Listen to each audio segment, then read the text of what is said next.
ओम नमो भगवते वासुदेवाय। मैं प्राण स्वरूप कृष्ण आपके सामने कृष्ण दर्शन शास्त्र की सीरीज लेकर उपस्थित हुआ हूँ। आज का चैप्टर है 125 और शीर्षक है विषय भोगों पर नियंत्रण। विषय भोगों पर नियंत्रण। पहली बात तो मैं आपको समझाऊं कि विषय भोगों का अर्थ क्या होता है। विषय भोगों का अर्थ होता है कि जो भी सुख हम प्राप्त कर रहे हैं उसे आत्मा भोग रही है या इंद्रियां भोग रही हैं। अगर वो सुख आत्मा भोगती है तो वो सही अर्थों में सुख है, और अगर वो सुख इंद्रियां भोगती हैं तो वो आता है विषय भोग। विषय भोग तो विषय भोगों पर नियंत्रण। विषय भोग का अर्थ और भी मैं बताता हूँ। विषय भोग का अर्थ ये होता है, इंद्रियां जो भी होती हैं ना, वो कचरा वचरा वाला सारा सुख भोगती हैं, जिसमें आता है काम सुख, हाँ जिसमें आता है लस्ट काम सुख, और जिसमें आता है पेट से भी भरकर खाना, मतलब अनाप शनाप अनर्गल अच्छा बुरा सब तरीके का खाना, बिल्कुल पेट में ऐसे भर लेना जैसे कि पता नहीं मुद्दतों से खाना नहीं मिला है और बस स्वाद के मारे खाना। ये सब भी विषय भोगों में आता है।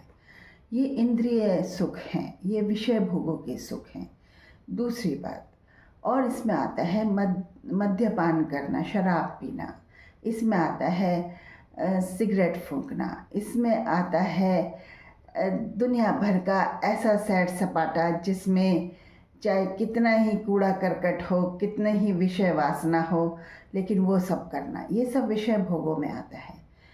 आत्मा कैसे भोग भोगती है वो भी बताऊंगी, पहले आप विषय भोगों की बात सुन लीजिए। विषय भोगों का सुख भोगना इंसान सोचता है उसका अधिकार है, उसका अधिकार नहीं है। ये इंद्रियां हैं जो चाहती हैं कि ये सुख भोग लो, क्योंकि इंद्रियों को पता है कि इस जीवन के बाद उनकी तो मृत्यु निश्चित है, तो क्यों ना भोगा जाए, क्यों ना भोगा जाए, अनाप शनाप अनर्गल बेवजह का सुख भोगा जाए। उस सुख से प्राप्ति क्या होती है, इंद्रियां खुश होती हैं, इंद्रियां खुश होती हैं, आपका स्थूल शरीर खुश होता है, आप में सुख की वृद्धि अनुभव होती हो या नहीं हो, लेकिन काया बेकार जरूर होती है। काया पर आपका नियंत्रण खोता चला जाता है। इंद्रिय सुख को भोगने से आप पर काया का नियंत्रण खोता चला जाता है। आप काया के स्वामी नहीं बनते, इंद्रियों और मन को काया का स्वामी बना देते हैं, जो काया की ऐसी बेकदरी करा देते हैं। काया उठने बैठने लायक नहीं रहती, काया विषय भोगों में लिप्त होकर ऐसी विषय भोगी बन जाती है कि आत्मा की उपस्थिति ही अनिवार्य होती है, और इंद्रियों और मन के चक्कर में काया गर्त में चली जाती है, जिसमें आप उसको उठा नहीं पाते, बिठा नहीं पाते, है ना। और क्या बोलूँ, शौच आदि के लिए भी निवृत्त करना मुश्किल हो जाता है अंत समय में। तो ऐसी स्थिति काया की हो जाती है। काया स्थूल होती रहती है, बेडौल होती रहती है, उसके जोड़ों में अंगों में दर्द समाने लगते हैं और वो बेकाम की हो जाती है। अगर आप विषय भोगों पर नियंत्रण कर लें और आत्मज्ञान के रूप में आप इस बात को जान लें कि विषय भोगों पर नियंत्रण आपको काया पर नियंत्रण करता बनाता है, तो आप क्या कहेंगे? हाँ, आप क्या कहेंगे? आप अगर आलस्य में अपना जीवन ना बिताएं, अपना जीवन काम वासना में ना बिताएं, अपना जीवन बेकार के पदार्थों को खाने में सटकने में ना बिताएं, तो आप काया पर एक्टिवनेस देखेंगे, काया आपकी एक्टिव रहेगी, और आप शौचादि जैसे कर्मों में किसी दूसरे पर निर्भर नहीं होंगे। आप बुढ़ापे तक लंबा जिएंगे और अच्छी काया का स्वाद देखेंगे, अच्छी काया का आप आराम देखेंगे। मतलब आपकी शरीर, आपकी काया आपका अंत समय तक साथ निभाएगी, किसी दूसरे पर भारी होकर नहीं पड़ेगी, कोई दूसरा उसका भार नहीं उठाएगा, आप ये जानें। तो विषय भोगों पर नियंत्रण होना परम आवश्यक है। प्रभु की दिशा के लिए और आत्मज्ञानी के लिए और आत्मा के रहस्य को जानने के लिए विषय भोगों पर नियंत्रण परम आवश्यक है।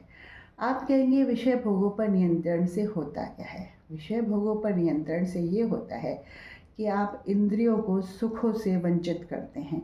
इंद्रियां जब सुख से वंचित होती हैं तो वो गुस्सा निकालती हैं, क्रोध निकालती हैं। आप काम वासना पे रोक लगा के देखिए, ना आपकी इंद्रियां क्रोध में आपको फुफकारने लगा दे और आप फुफकारने लगें क्रोध में, आप चीज़ों को अस्त व्यस्त करने लगें, आप उठा पटक करने लगें। काम वासना पर रोक लगाना इंद्रियों को बहुत बेकाबू और बहुत क्रोधी बना देता है, बहुत गुस्सा बना देता है, गुस्सेल बना देता है, अशांत बना देता है। तो ये नियंत्रण क्या आपके लगाना बूते की बात है? विषय भोगों पर नियंत्रण लगाना क्या आपके बूते की बात है? नहीं, आपके बूते की बात नहीं है, ये आपके इष्ट के बूते की बात है। ये नियंत्रण आपका इष्ट ही लगा पाता है। और ये नियंत्रण कैसे लगता है? ये नियंत्रण ऐसे लगता है जब आप सुबह सवेरे उठकर अपने इष्ट का नाम लेते हैं और उनसे कहते हैं, हे प्रभु, आज का दिन तेरे हवाले। बस ये छोटी सी क्रिया अगर आप करने लग जाते हैं तो धीरे धीरे विषय भोगों पर नियंत्रण लगना शुरू हो जाता है, इंद्रियों पर नियंत्रण लगना शुरू हो जाता है, संयम की प्रक्रिया शुरू हो जाती है। और संयम जब शुरू हो जाता है तो इष्ट बलवान होने लगते हैं। इष्ट बलवान होने लगते हैं तो काया पर इष्ट का नियंत्रण शुरू होने लगता है। इष्ट का नियंत्रण शुरू होने का अर्थ है कि आत्मा आराम पाने लगती है, आप अंदर से बलवान होने लगते हैं, शरीर और काया का सुख जानने लगते हैं कि शरीर कितनी द्रुत गति से और कितनी एक्टिवनेस से कार्य कर रहा है।